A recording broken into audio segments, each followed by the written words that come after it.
So it's FanBox here. We are with Melissa LaMartina from Dreads for Sale by Exorcist. Thank you so much for being with us, taking the time to talk to us about this film before it's released. Yeah, thanks for having me, guys.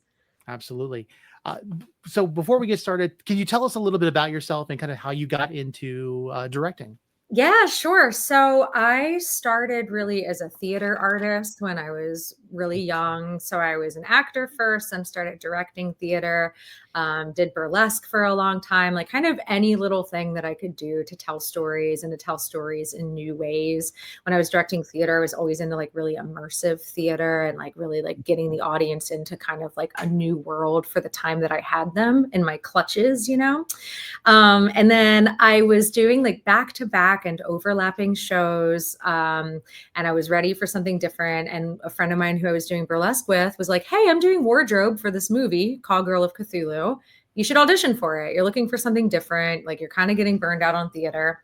So I decided I would audition for it. I decided first I would get the director's attention. They were doing this burlesque fundraiser, Chris and his producing partner. So I went and I performed a burlesque routine that I created based on Lady Macbeth, where, you know, I keep finding blood on myself. And of course, I have to discard the clothing with the blood on it, you know, just like Lady Macbeth does in Macbeth. So I definitely succeeded in getting his attention and ended up getting the lead in the movie. Chris and I ended up dating. Now we're married. We've been married a decade. And I started producing films with him, kind of like took my career in a different direction, kept doing theater, but got more and more into film. And then finally, when this opportunity arose, because of my experience as an actor and my experience, like my kind of directing style, I'm like very much a director's actor, very much like a performance focused director. We just figured this was the right one for me to step into because it's the first time that Chris has written a script and then not directed it himself. So like a huge step, right? To like have like this piece that you've written and then be willing to hand it off to someone else's vision. I mean, I think like having your wife do it is probably like a baby step in that regard because you're still like still there, you know. Yeah, so that's kind of the short version of how I came to direct this movie. Okay, so I want to follow that up because that's really interesting. And I think you're clearly a creative, but you're also very uninhibited as a creative. And I think as we get older and we grow up, we get so sheltered in our passions and think everything has to be in a box. Where did that come from? Because I feel like that has to be supported and fostered to be that way. And like, I love the story of the burlesque show to get into the movie because you thought outside the box and you thought of something unique and random that might draw attention. I'd love to know where that comes from because I feel like that's got to be fostered somehow growing up and coming up to be like, your creativity has no bounds. Yeah. So it's funny because the next project we're working on, I'm kind of reuniting with some people who I worked with on this insane acting troupe. Like this is going down a whole path. But when I was in high school, I was in this acting troupe called Foolproof. And it was all about like issues that people might face. Mind you, I'm like 15 at the time. We were doing like very serious improvisational acting about stuff like drug addiction, suicide, teen pregnancy, not just for our peers, but we would go do these shows. It feels insane when I tell people about this. Like I've been kind of like, as we've been getting this group of people back together again, we've been kind of like telling people who are outside of that circle, like, oh yeah, here's how we met, you know, and it just sounds crazy. So we would do shows for our peers, like at high schools and stuff. But we would also go do shows for drug rehabilitation programs for people who were going through the rehab program and who in their real lives had dealt with like a ton of the stuff that we as teenagers were like doing improvisational scenes about for them. And then the show would always be followed up by a question and answer session in character. So we would end up in these situations where like someone would be questioning a character, but it would end up being very cathartic for them because they'd be like confronting kind of like their abusive parent via the character that like a 15 or 16-year-old just played. Like, so it's like, I feel like I got this, like, never thought of it at the time, how like kind of irresponsible it was to like put a bunch of teenagers in this position, you know, with like absolutely no like training and like how to be safe in that.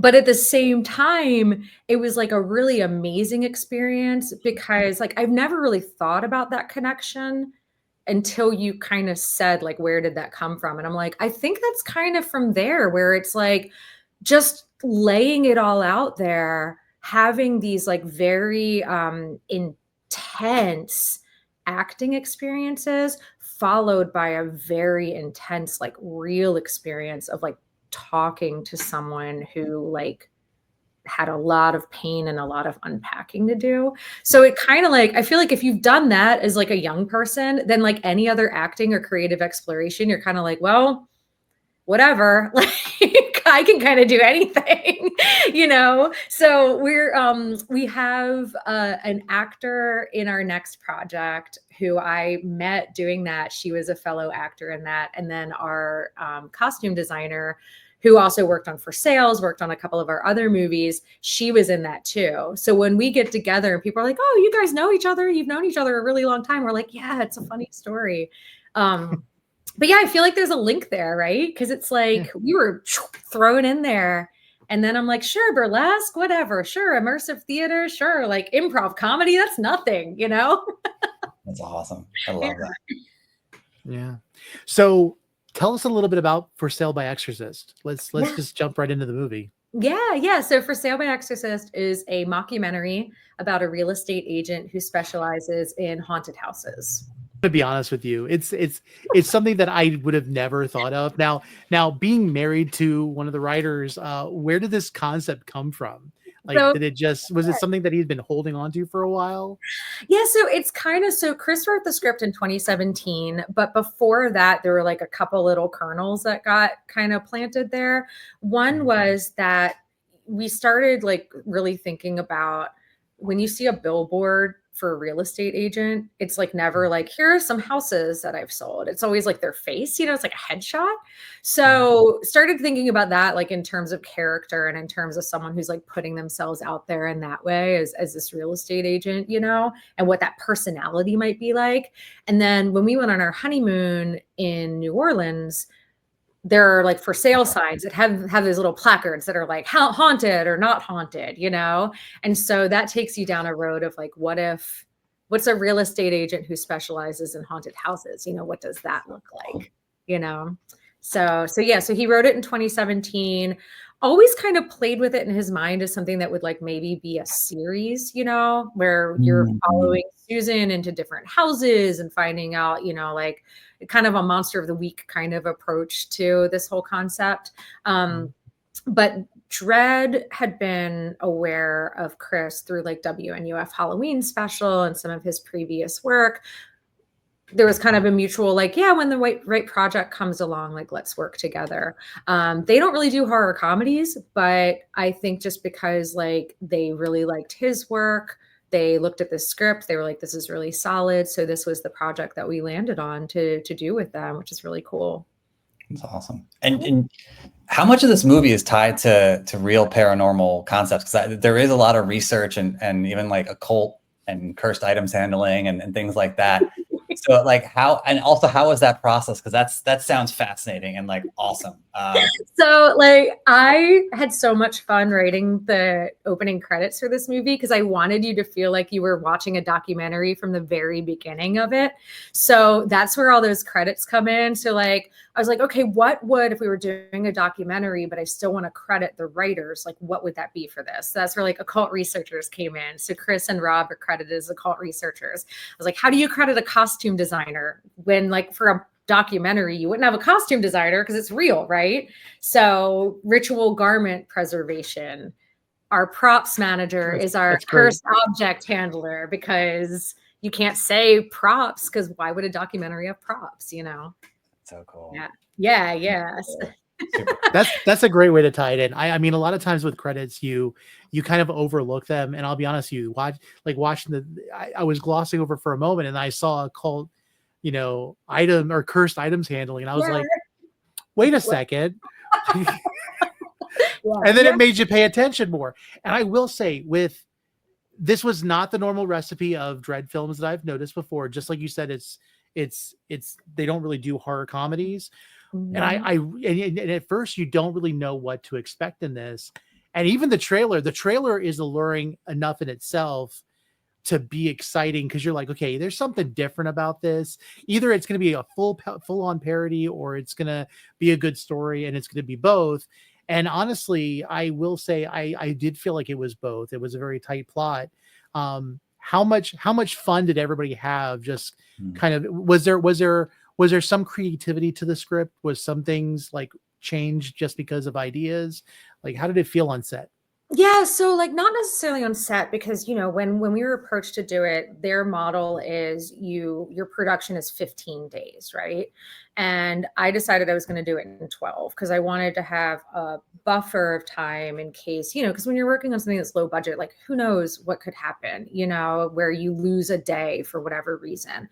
So I wanted to make sure that we had some wiggle room there. We weren't coming right up against that limit. So we didn't get a chance as much to like really play around. Like I had thought like, oh, we could do a little improv, that kind of stuff. But like when it came down to it, like our days were really packed and really planned out. So we would do some rehearsing and find those little moments. Like, okay, if we like turn to Susan here, like we're going to get one of those little like kind of reaction moments, stuff like that.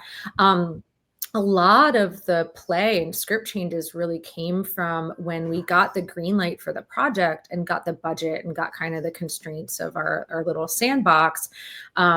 Chris and I were staying in a hotel for a month because we were having our kitchen renovated.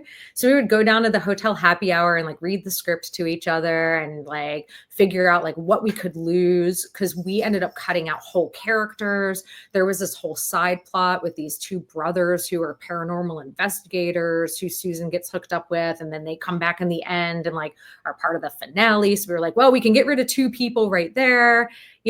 Two cast members we don't have to pay for, a whole big set piece we don't need to do, because there was this huge scene with them.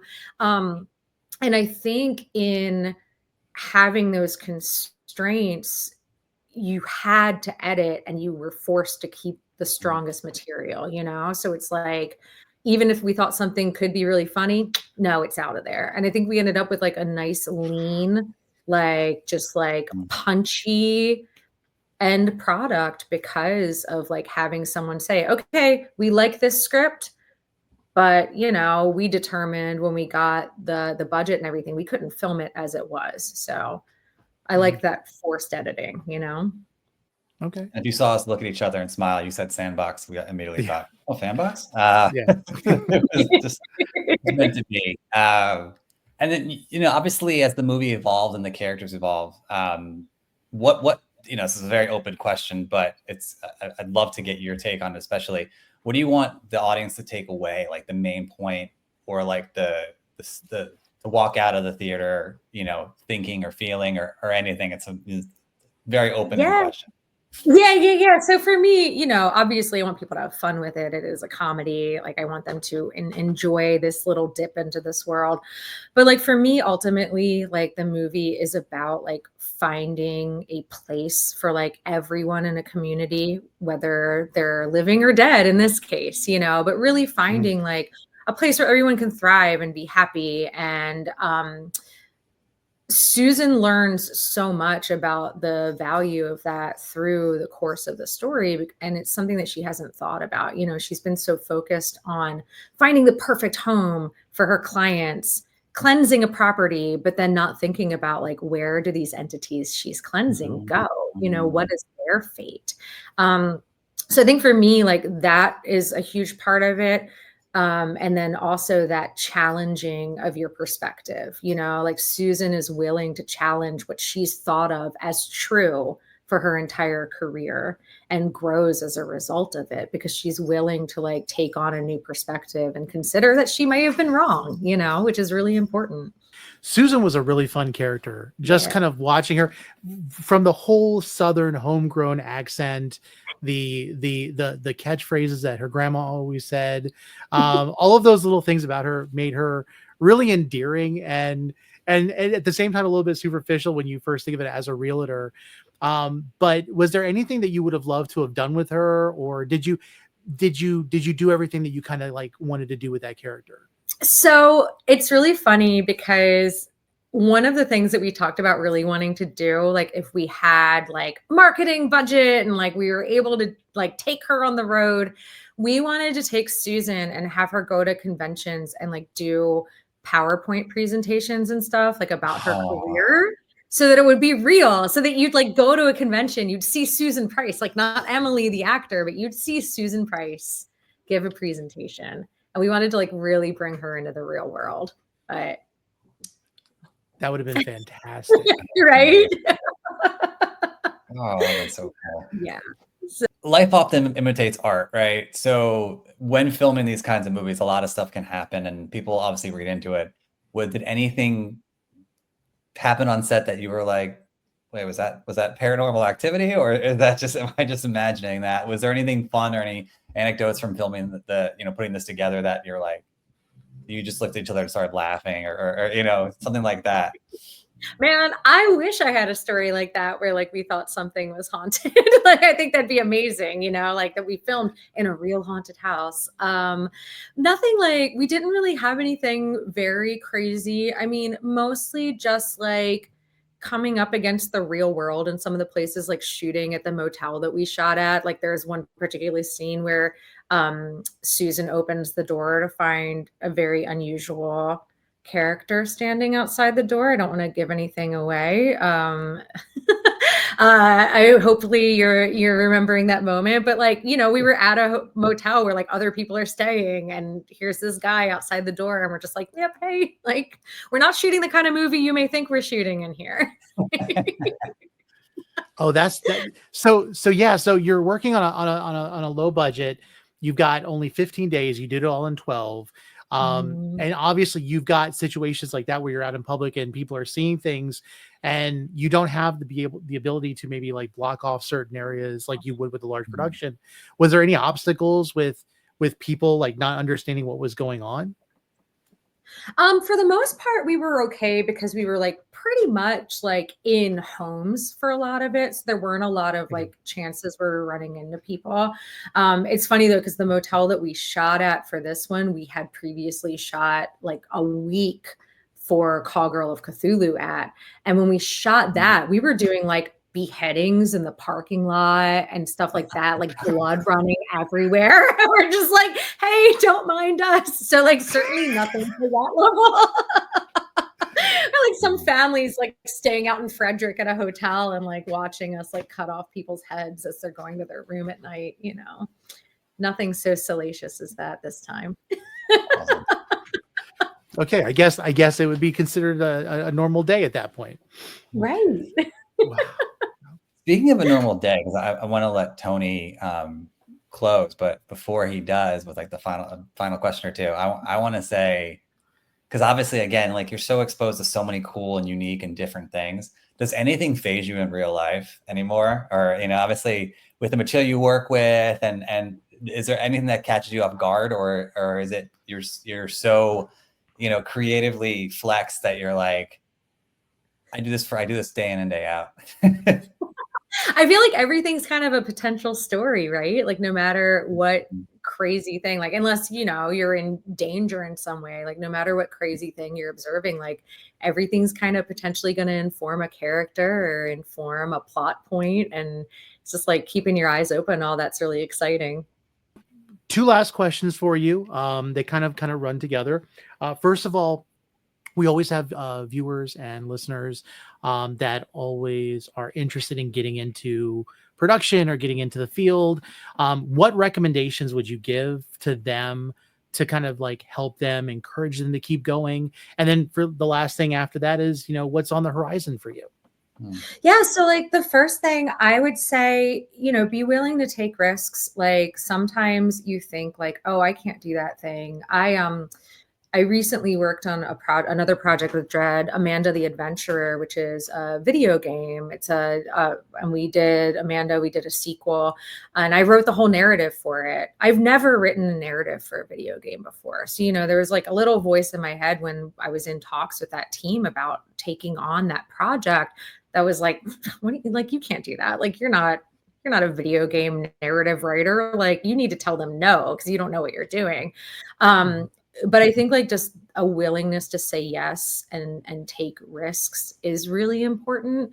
If you don't even know where to start, just like if you're interested in production, for example, like find out what's going on around you, like find out what's going on in your city and reach out to people. Like the worst that's going to happen is that somebody might say no, but otherwise you might find yourself on a set like discovering that you have like a new love for some other unrelated thing.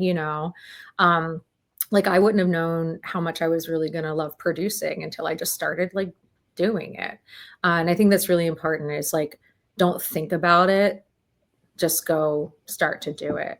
As far as what's on the horizon, our band Beach Creeper just put out our first full-length album that's on Spotify, and it's also available on vinyl for those who collect such things. So that's really exciting. It's a surf rock band all about monsters and cryptids. And then our next project we're working on is called Spirit Tasting. Chris turns 40 in April, so for his 40th, we're celebrating by shooting a feature in 4 days. So I'm co-producing that with him. And then I'm also one of the lead actors in that. So yeah, we're going to shoot it like a Thursday to a Sunday. Wow. That's intense. Yeah. Wow. Yeah. Very, very. Well, Melissa, thank you so much for joining us. We really appreciate you taking the time to talk about this film and the work that you did. It was a lot of fun. Just getting to be able to see it.